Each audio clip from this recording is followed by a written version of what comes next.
I have been hooked on a new fighting game called Treachery and Beatdown City. It's for Nintendo Switch. There's also a Steam version of this game out there, and it's an indie-developed combination of a beat-em-up, like a Streets of Rage type game, but it's actually more 8-bit in its style, mixed with a traditional turn-based role-playing experience. So, suffice to say, I've never played a game quite like this one before, and the core idea of being able to get into turn-based battles and use beat-em-up signature-style moves, whether they're, a combination of punches and kicks or grapple moves and throws, is really quite addictive and quite refreshing.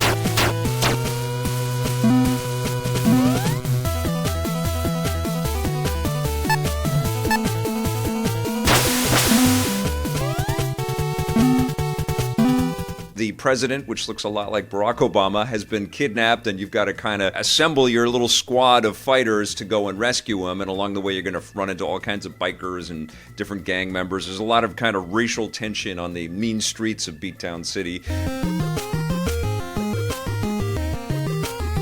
You're just traipsing through the city, and there's like this overhead map which looks very similar to lots of role-playing games that we've played before, but it's of course in this urban setting, which is kind of fresh. For the most part, you're just getting into these encounters, which will sometimes be you as your character, and you can choose between this big wrestler guy, this woman that's incredibly tough, has some grapple moves and some good fisticuff moves, or this other character that has some more sort of high-kick martial arts style moves. And you're going to unlock all kinds of new abilities the further you get into the game, of course.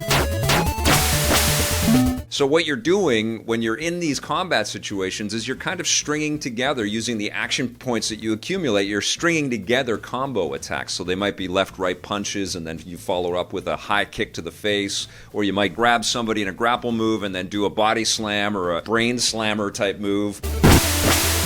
And you're trying to defeat the bad guys that might come at you one at a time. There might be a couple at a time, or you might clear the screen and then new bad guys will come in. And every once in a while you're going to encounter characters that are just going to basically run across the screen, and you've got to punch them before they do any slaps or small chunks of damage on you. Sometimes you'll see people riding across the screen on bikes or motorcycles or stuff. You can knock characters off of those bikes and then also devastate the bikes, which may unlock a power-up or some health buff or something like that. Lots of power-ups like apples and different sodas and things like that.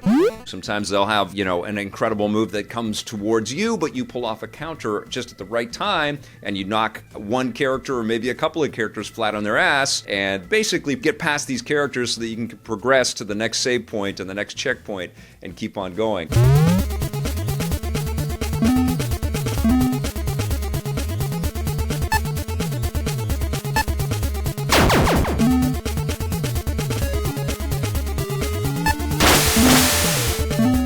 There's an addictive kind of pull here, I have to admit. I actually was quite taken by the refreshing gameplay and sort of the puzzle-solving element of getting into the fights and pulling off the right moves. You'll notice that sometimes you're going in for a grapple against a character and they're, constantly deflecting you or pulling off some kind of counter move on you. That challenge is quite refreshing. Sometimes those punches and kicks don't land the way that you want them to. I found the hook of playing it to be quite fun, and I think it's because I like the idea so much. This combo, which you wouldn't think would make a lot of sense, actually does. It's not quite fully fleshed out, though. It doesn't feel like the game delivers enough variety. There's a lot of repetition, which I can kind of excuse because there's tons of repetition in both role-playing games, traditional turn-based games, but also lots of beat-em-up games are filled with repetition where you're going to be fighting the same kinds of bad guys over and over again. I have been reviewing the game, so I've been trying to get into the game as quickly as possible. So I have seen a lot of the same kinds of fights and the same kinds of sequences over and over again.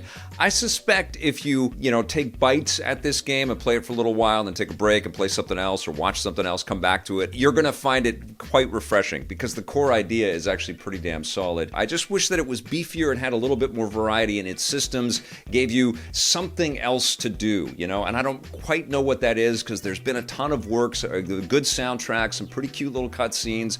There's a little too much dialogue. Sometimes it sort of it's wallowing in its wittiness, and we're stuck in these long conversation scenes, and they don't all land. Some of them do, though, and some of them are quite funny. I've heard that there's going to be more content that's going to be coming out for this game. And the developers, they're known as New Challenger. I know they're very committed to this game. And, you know, it's such a good core idea that I kind of want to encourage you to at least check it out. Watch some videos, watch this video. You can see the gameplay.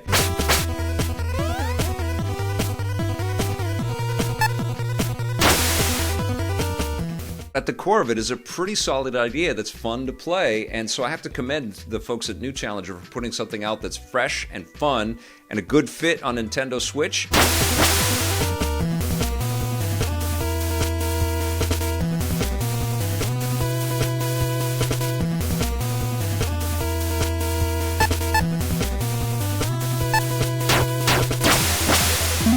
I don't know if this is one that you're going to want to race towards, but if you're looking for something that's unique, that combines maybe a passion that you have for classic beat-em-ups and classic RPGs, this might be right up your alley. I'm going to give Treachery in Beatdown City a 7 out of 10.